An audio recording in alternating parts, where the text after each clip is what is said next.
حاملہ خاتون جو ہے وہ سورج گرہن کے وقت یا چاند گرہن کے وقت ہاتھ میں کوئی دھاری دار چیز نہ پکڑے، کینچی چھری یہ چیز نہ پکڑے، اس سے بچے کے جو اعضاء ہیں وہ کٹے ہوئے ہوں گے، یا پھر اسی طرح کوئی آگ کے قریب نہ جائے۔ حاملہ خاتون جو ہے وہ سورج گرہن کے وقت یا چاند گرہن کے وقت لیٹے نہیں، چلتی پھرتی رہے، بیٹھ نہیں سکتی۔ السلام علیکم ورحمۃ اللہ۔ 2024 کا پہلا سورج گرہن رمضان المبارک میں 8 اپریل کو لگنے جا رہا ہے، اور بتایا جا رہا ہے کہ یہ بہت ہی بڑا سورج گرہن ہے۔ اس طرح کا سورج گرہن آئندہ 20 سالوں تک نہیں دکھائی دے گا۔ یہ سورج گرہن پاکستانی ٹائم کے مطابق کب شروع ہوگا اور کب ختم ہوگا یہ بھی میں آپ لوگوں کے ساتھ شیئر کرتا ہوں، اور اسی طرح سورج گرہن کیوں لگتا ہے، سورج گرہن کے وقت ہمیں کیا کرنا چاہیے، اور خاص طور پر جو پریگننٹ خواتین ہیں، جو حاملہ خواتین ہیں، ان کے لیے اس وقت میں کیا کچھ احتیاط ہیں، یہ بھی آج کی اس مختصر سی ویڈیو میں آپ لوگوں کے ساتھ شیئر کرتا ہوں۔ سب سے پہلی بات کہ سورج کو کیوں گرہن لگتا ہے، تو سائنس ہماری رہنمائی کرتے ہیں اس حوالے سے کہ سورج اور زمین کے درمیان جب چاند آ جائے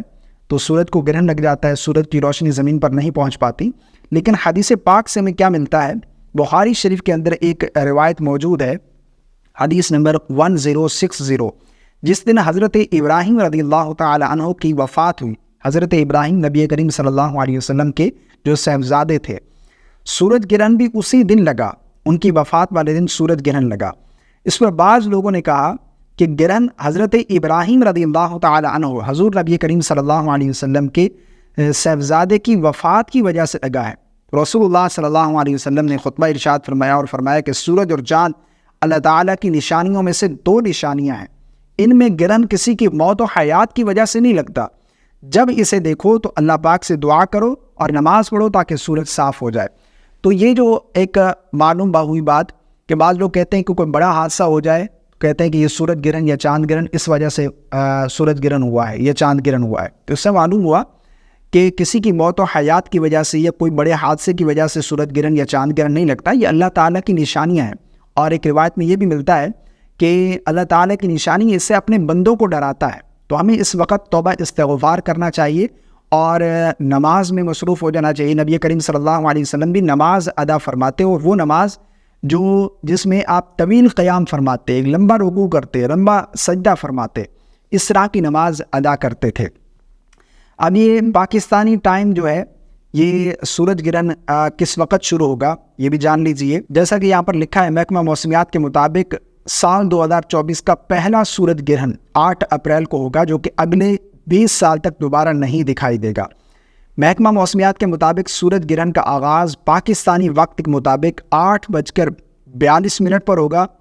اور 11:17 پر سورج گرہن عروج پر ہوگا۔ سورج گرہن کا اختتام 1:52 پر ہوگا، یعنی 8:42 پر سورج گرہن شروع ہوگا، 11:17 پر سورج گرہن عروج پر ہوگا، اور سورج گرہن کا اختتام 1:52 پر ہوگا۔ اور جب سورج گرہن ہوگا تو پاکستان میں یہ رات کا وقت ہوگا، یعنی رات 8:42 پر سورج گرہن شروع ہوگا، اور یہ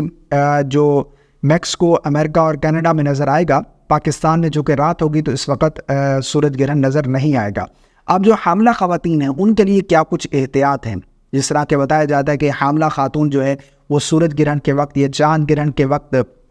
ہاتھ میں کوئی دھاری دار چیز نہ پکڑے، کینچی چھری یہ چیز نہ پکڑے، اس سے بچے کے جو اعضاء ہیں وہ کٹے ہوئے ہوں گے، ہاتھ پاؤں کٹے ہوئے ہو سکتے ہیں، یا پھر اسی طرح ہونٹ کٹا ہوا پیدا ہو سکتا ہے، یا پھر اسی طرح کوئی آگ کے قریب نہ جائے۔ حاملہ خاتون جو ہے وہ سورج گرہن کے وقت یا چاند گرہن کے وقت لیٹے نہیں، چلتی پھرتی رہے، بیٹھ نہیں سکتی۔ تو یہ تمام باتیں، ان کا اسلام کے ساتھ کوئی تعلق نہیں ہے، اور سورج گرہن کا اور حاملہ خاتون کا آپس میں کوئی تعلق نہیں ہے، ٹھیک ہے نا۔ اگر اس طرح کی کوئی بات ہوتی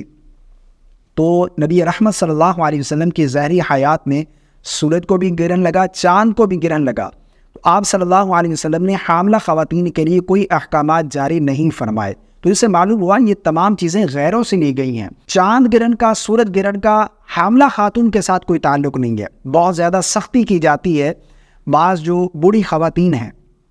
وہ گھر کی خواتین پر، جو حاملہ خاتون ہوتی ہیں ان کے اوپر سختی کرتی ہیں کہ سورج کو گرہن لگ گیا، چاند کو گرہن لگ گیا، اب تم نے یہ چیز نہیں کرنی، اس طرح نہیں کرنا، ایسے بیٹھو، اس طرح چلتی پھرتی رہو۔ ایک وہ بیچاری حمل کی وجہ سے تکلیف میں سے گزر رہی ہے، اور دوسرا اوپر سے یہ سختی آ گئی اس کے اوپر کہ سورج گرہن ہو گیا۔ تو ایسا بالکل نہیں ہوتا، اپنے عقیدے کو مضبوط کریں، اللہ پر یقین رکھیں، اللہ ہی ہے جو کچھ کرے گا، اللہ ہی کے قبضہ قدرت میں ہے، وہ جسے چاہے جس طرح کی اولاد عطا فرمائے، یہ اللہ کے قبضہ قدرت میں۔ اللہ سے دعا کرنی چاہیے